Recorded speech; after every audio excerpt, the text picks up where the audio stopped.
Hello friends, welcome back to the my video guys and my YouTube channel guys. Today friends we are going to talk about Samsung phone setting guys, and today friends I am going to show you guys how to disable talkback on Samsung phone. Friends, you want to disable talkback on your mobile. So friends, how to disable talkback? Friends, you have enabled talkback on your device. So friends, now let's see how to disable talkback.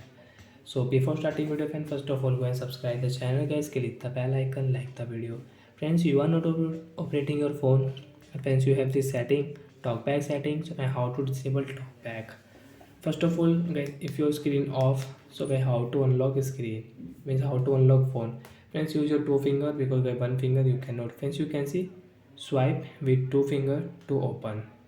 So guys, you can see here swipe with two finger, and when we can swipe.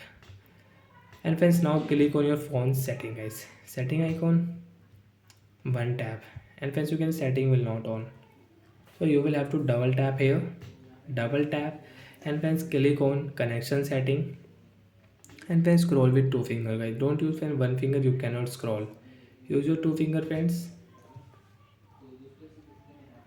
Friends, click on accessibility, one tap, and friends continue two tap here, and friends click on talkback, one tap, and friends again continue two tap here. Friends, you can see talkback setting is on means enable. So guys, one tap here, double tap here, friends click on turn off option, and friends again double tap, and guys talkback will disable on your device. Talkback off. So friends, talkback will disable, and friends now friends we can use our Samsung phone without any talkback. Friends, now you can use your phone, you can lock your screen, and friends now you can unlock your phone with one finger. So like that friends, we can disable talkback on Samsung phone device. So bye guys, thanks for watching the video.